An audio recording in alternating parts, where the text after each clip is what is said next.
Hello, this is John Paval. I am here at the concert house of the Royal Stockholm Phil in downtown Stockholm. The concert has just ended. I just wanted to give you my instant reactions on it, the instant review, show you the people as they're leaving, all very happy about tonight's concert.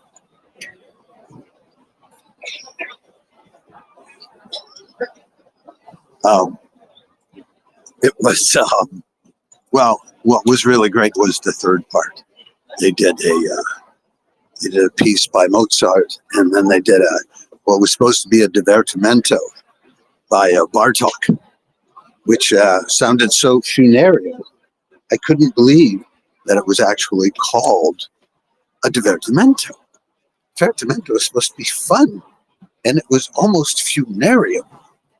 It runs along about 30 minutes, and maybe 5 minutes of it sounds relatively, how could I say, not overly serious, not overly thought, not overly worked, not overly Bartokized, you could say. So that was the low part of the evening. I was wandering around here in the first balcony. I'm up here, just complaining after the Bartok people after the intermission, just complaining about how bad it was. And I'll let you walk out with me, and I'll just keep sharing some of my thoughts with you. But this was kind of a showcase for Andre Power, who's been the concert master of this orchestra for a decade now, which is pretty amazing because he's only 36 years old now. So back in 2014, when they made him the concert master, this was like, awfully young, youngest ever for this orchestra or any orchestra. And I'll take you in and let you have a look at the main part of the concert house too. I always sit up there in the balcony, but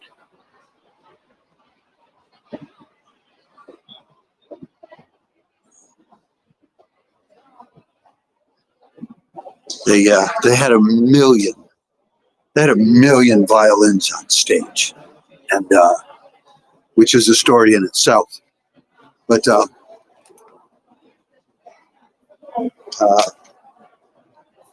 they did the Mozart, which is called the Gran Partita. It's written for, it's scored, oddly, and it's all woodwinds. Although there's a double bass, but it's 12 wind instruments. And if you ask me, it's not a good idea to play that like chamber music without a conductor.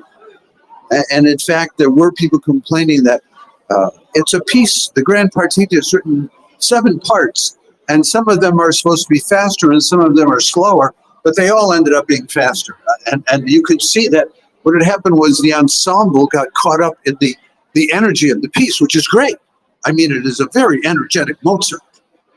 And with all being winds and no strings that, could get lost or too refined in, as often Mozart does, it just stays robust.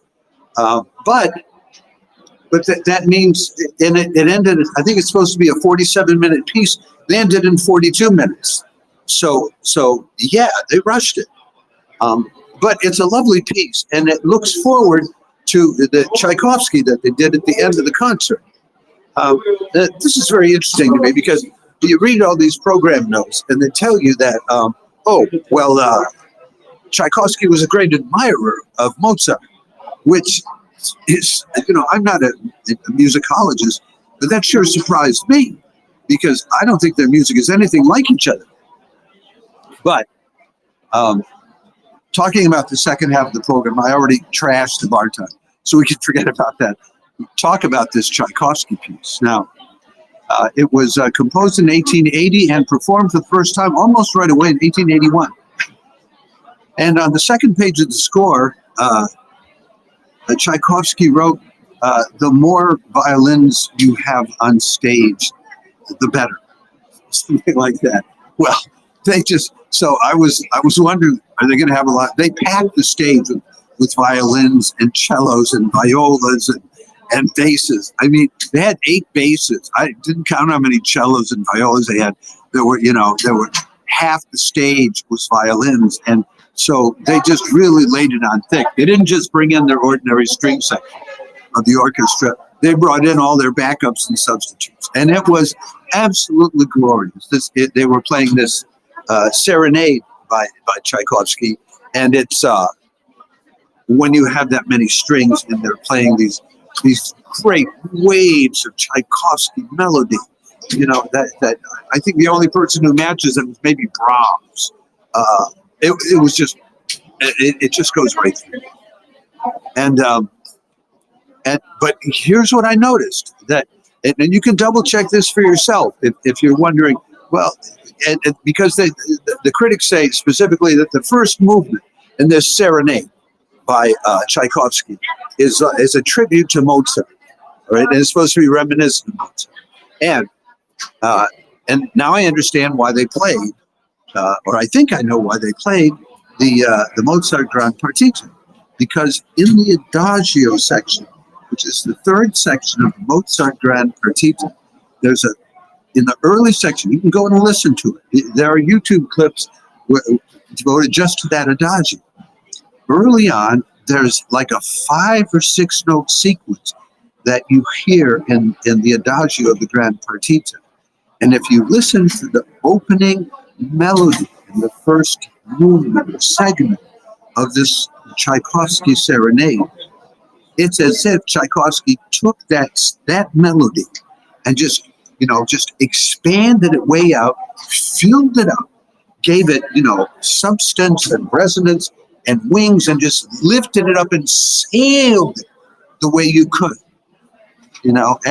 As much as the difference, as much as, say, these great sweeping Tchaikovsky pieces of music are compared to these, the light and very, very well organized, almost mathematical Mozart pieces, it was like that. It was like he took this sequence out of it and was thinking, what I can do with this melody is expand it out and make it magnificent. And then, then the rest of it, the second movement is one that's very well known, that you've heard before, and they just played it so beautifully. I had tears in my eyes. It was just so well played. And through all the rest of the third and the fourth, but once they were done with the first 2 movements, it was like enough. I was practically emotionally exhausted by the fourth movement of it, from all of the emotion of the first 2 and the rest continuing. So a lovely concert. I want to remind you that the evening is not over. We have had, and we've been reporting to you, so many live streams today. There was St. Mary's Perivale to start off the day in the afternoon in London, and then that was followed by the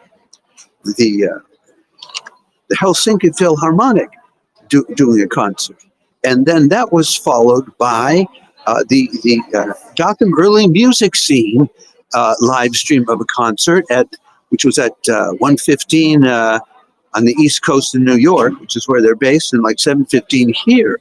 And then there was this Stockholm, this Royal Stockholm Phil concert, which started at 6 in the evening here and is just winding up now. But it's not done yet, because there are 2 more. If you missed any of these, or if you did and you still want more, coming up at 6 o'clock in the evening on the East Coast in the U.S. and corresponding times everywhere else, midnight here in Europe, the Kennedy Center Millennium Stage is live streaming a group, a duo called Absolute Focus, doing a celebration of Diwali music. And we will put out a separate notice about that when I get home from this concert. There will still be time to tell you more about it. And we told you about it in our weekly roundup of chamber music live stream, which I did yesterday. So you can look that up if you want. And then after that, it's not done yet. No. Okay, after that, there's Constellation Chicago at 8:30 this evening, Chicago time, which is 9:30 on the East Coast. like 3:30 in the morning here in Europe. But if anybody's watching from down under, it'll be 1:30 in the afternoon on Monday for you folks down in Australian Eastern Daylight Time. And that's Spectralina, an audio-visual performance project, because Constellation Chicago does all this. It's very, very avant-garde. It's all new compositions and experimental music and pushing the boundaries of what you call chamber music or classical music. So that means altogether today we had 1, 2, 3, 4, 5, 6 live streams in one day, and almost all of them were free of charge. I think the only one that cost anything was the Finnish, the Helsinki Phil, because that was on Stage Plus. But all of the others were free of charge. So there's so much of this live streaming going on.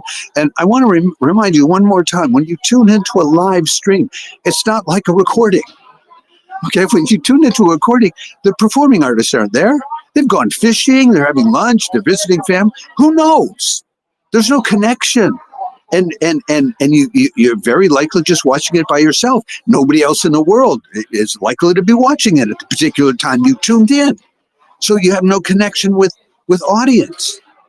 Whenever you attend a live stream, whether you attend the concert in person like I'm doing now, or whether you're doing it remotely, you are a part of this social event. These artists, I guarantee you, they are pouring out their hearts, minds, and souls in an act of love to create this experience, this magnificent experience of truth and beauty for you to share with everybody else in the audience and with them. None of that happens.